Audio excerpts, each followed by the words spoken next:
Chapitre 4. Complot. Danglars suivit Edmond et Mercédès des yeux, jusqu'à ce que les deux amants eussent disparu à l'un des angles du fort Saint-Nicolas.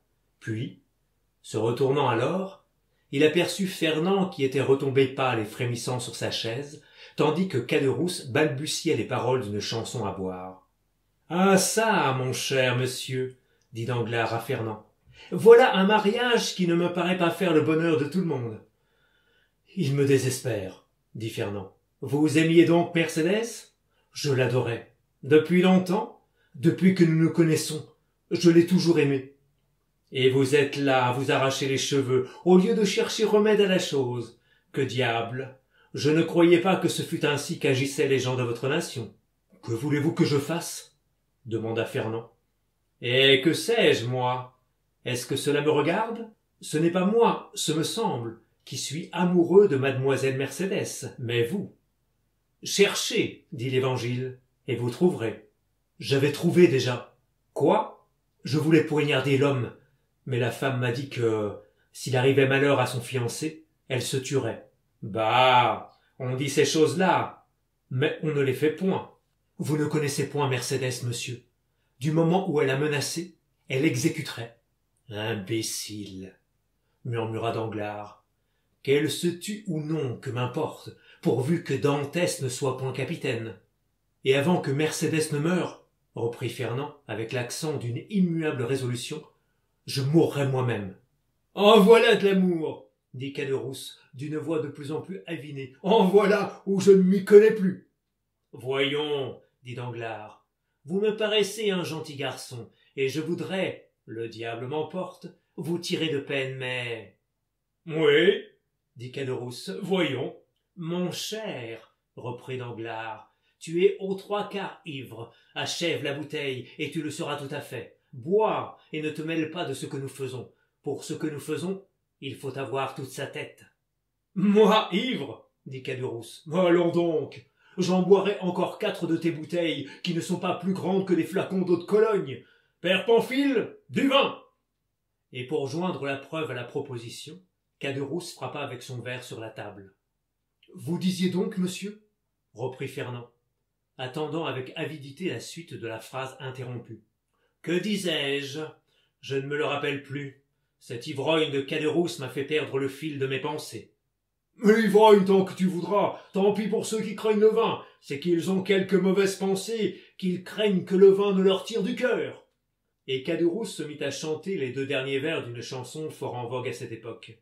« Tous les méchants sont infernaux, c'est bien prouvé par le déluge. » Vous disiez, monsieur, reprit Fernand, que vous voudriez me tirer de peine, mais ajoutiez-vous. Oui, mais, ajoutai-je, pour vous tirer de peine, il suffit que Dantès n'épouse pas celle que vous aimez, et le mariage peut très bien manquer, ce me semble, sans que Dantès meure. La mort seule les séparera, dit Fernand.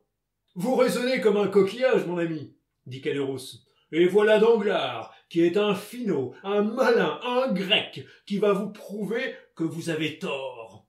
Prouve, Danglars. J'ai répondu de toi. Dis-lui qu'il n'est pas besoin que Dantès meure. D'ailleurs, ce serait fâcheux qu'il mourût, Dantès. C'est un bon garçon. Je l'aime, moi, Dantès. À ta santé, Dantès.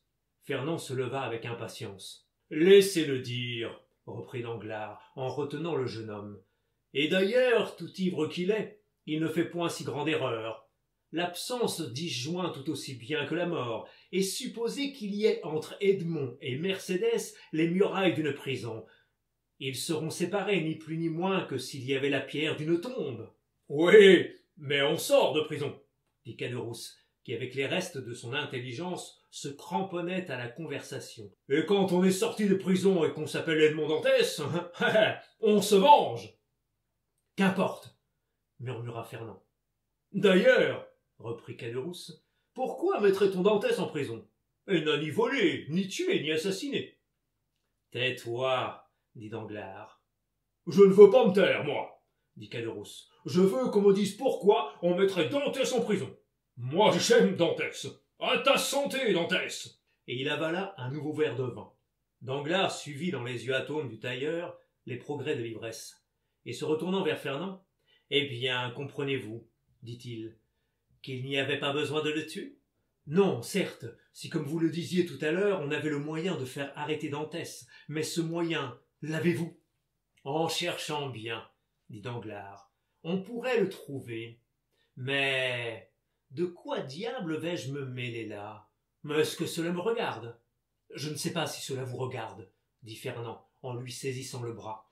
Mais ce que je sais, c'est que vous avez quelque motif de haine particulière contre Dantès. Celui qui hait lui-même ne se trompe pas aux sentiments des autres. Moi? Des motifs de haine contre Dantès? Aucun sur ma parole. Je vous ai vu malheureux, et votre malheur m'a intéressé, voilà tout.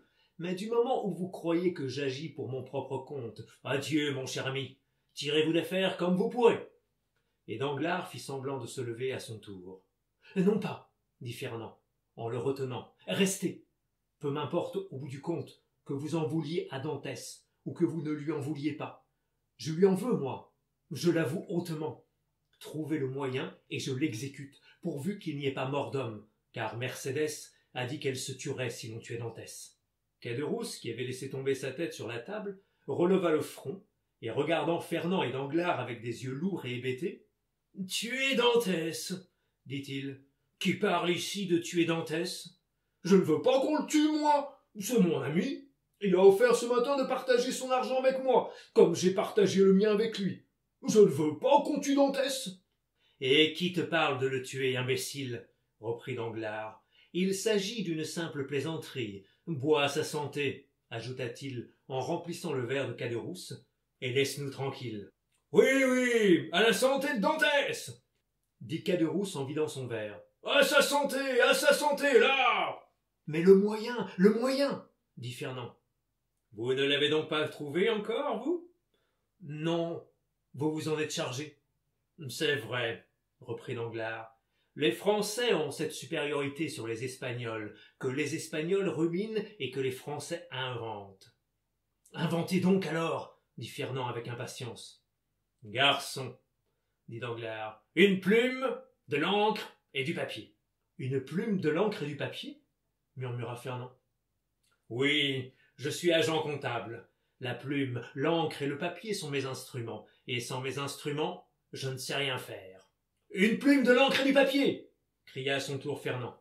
Il y a ce que vous désirez là sur cette table, dit le garçon en montrant les objets demandés. Donnez-les-nous alors. Le garçon prit le papier, l'encre et la plume, et les déposa sur la table du berceau.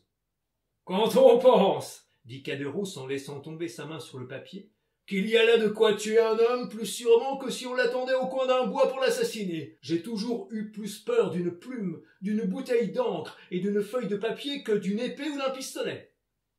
Le drôle n'est pas encore si ivre qu'il en a l'air, dit Danglars. Versez-lui donc à boire, Fernand. Fernand remplit le verre de Caderousse, et celui-ci, en véritable buveur qu'il était, leva la main de dessus le papier et la porta à son verre.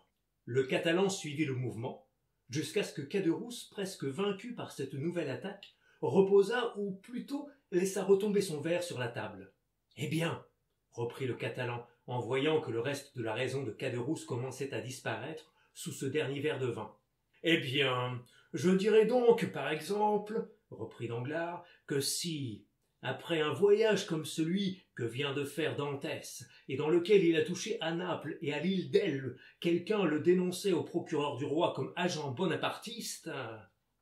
Je le dénoncerai moi, dit vivement le jeune homme. Oui, mais alors on vous fait signer votre déclaration, on vous confronte avec celui que vous avez dénoncé. Je vous fournis de quoi soutenir votre accusation, je le sais bien. Mais Dantès ne peut rester éternellement en prison, un jour ou l'autre il en sort, et ce jour où il en sort, malheur à celui qui l'y a fait entrer. Oh, je ne demande qu'une chose, dit Fernand, c'est qu'il vienne me chercher une querelle. Oui, et Mercédès qui vous prend en haine si vous avez seulement le malheur d'écorcher l'épiderme à son bien-aimé Edmond. C'est juste, dit Fernand. Non, non, reprit Danglars. Si on se décidait à une pareille chose, voyez-vous, il vaudrait bien mieux prendre tout bonnement, comme je le fais, cette plume, la tremper dans l'encre et écrire de la main gauche pour que l'écriture ne fût pas reconnue, une petite dénonciation ainsi conçue. Et Danglars, joignant l'exemple au précepte, écrivit de la main gauche et d'une écriture renversée, qui n'avait aucune analogie avec son écriture habituelle, les lignes suivantes qu'il passa à Fernand et que Fernand lut à demi-voix. « Monsieur le procureur du roi est prévenu par un ami du trône et de la religion que le nommé Edmond Dantès, second du navire le Pharaon arrivé ce matin de Smyrne, après avoir touché à Naples et à Porto Ferraggio, a été chargé par Murat d'une lettre pour l'usurpateur et, par l'usurpateur, d'une lettre pour le comité bonapartiste de Paris. On aura la preuve de son crime en l'arrêtant, car on trouvera cette lettre ou sur lui, ou chez son père, ou dans sa cabine à bord du Pharaon. »« À la bonne heure, continua Danglars. Ainsi votre vengeance aurait le sens commun, car d'aucune façon alors elle ne pourrait retomber sur vous, et la chose irait toute seule. Il n'y aurait plus qu'à plier cette lettre comme je le fais et à écrire dessus « À monsieur le procureur royal ». Tout serait dit. Et Danglars écrivit l'adresse. « Oui, tout serait dit !» s'écria Caderousse, qui par un dernier effort d'intelligence avait suivi la lecture et qui comprenait d'instinct tout ce qu'une pareille dénonciation pourrait entraîner de malheur. « Oui, tout serait dit. Seulement, ce serait une infamie. » Et il allongea le bras pour prendre la lettre. « Aussi, dit Danglars, en la poussant hors de la portée de sa main. Aussi ce que je dis et ce que je fais, c'est en plaisantant, et le premier, je serais bien fâché qu'il arrivât quelque chose à Dantès. Ce bon Dantès. Aussi, tiens. » Il prit la lettre, la froissa dans ses mains, et la jeta dans un coin de la tonnelle. « À la bonne heure, dit Caderousse. Dantès est mon ami, et je ne veux pas qu'on lui fasse de mal. »« Eh, qui diable y songe à lui faire du mal? Ce n'est ni moi, ni Fernand, dit Danglars en se levant, et en regardant le jeune homme qui était demeuré assis, mais dont l'œil oblique couvait le papier dénonciateur jeté dans un coin. « En ce cas, reprit Caderousse, qu'on nous donne du vin. Je veux boire à la santé d'Edmond et de la belle Mercédès. »« Tu n'as déjà que trop bu, ivrogne, dit Danglars. Et si tu continues, tu seras obligé de coucher ici, attendu que tu ne pourras plus te tenir sur tes jambes. »« Moi, dit Caderousse, en se levant avec la fatuité de l'homme ivre, moi ne pas pouvoir me tenir sur mes jambes. Je parie que je monte au clocher des Accoules et sans balancer encore. »« Eh bien, soit, dit Danglars, je parie, mais pour demain. Aujourd'hui, il est temps de rentrer. Donne-moi donc le bras et rentrons. »« Rentrons, dit Caderousse, mais je n'ai pas besoin de ton bras pour cela. Viens-tu, Fernand? Rentres-tu avec nous à Marseille? »« Non, dit Fernand. Je retourne au Catalan, moi. »« Tu as tort, viens avec nous à Marseille, viens !»« Je n'ai point besoin à Marseille, et n'y veux point aller. »« Comment as-tu dit cela? Tu ne veux pas, mon bonhomme? Eh bien, à ton aise, liberté pour tout le monde. Viens, viens, Danglars, et laissons monsieur rentrer au Catalan puisqu'il le veut. » Danglars profita de ce moment de bonne volonté de Caderousse pour l'entraîner du côté de Marseille. Seulement, pour ouvrir un chemin plus court et plus facile à Fernand, au lieu de revenir par le quai de la Rive-Neuve, il revint par la porte Saint-Victor. Caderousse le suivait, tout chancelant, accroché à son bras.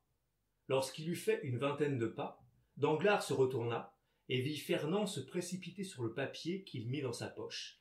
Puis aussitôt, s'élançant hors de la tonnelle, le jeune homme tourna du côté du pilon. « Eh bien, que fait-il donc? Dit Caderousse. « Il nous a menti. Il a dit qu'il allait au Catalan, et il va à la ville. Oh là, Fernand, tu te trompes, mon garçon. »« C'est toi qui vois trouble, dit Danglars. Il suit tout droit le chemin des vieilles infirmeries. »« En vérité, dit Caderousse. Eh bien, j'aurais juré qu'il tournait à droite. Oh, décidément, le vent est un traître. »« Allons, allons, murmura Danglars. Je crois que maintenant la chose est bien lancée, et qu'il n'y a plus qu'à la laisser marcher toute seule.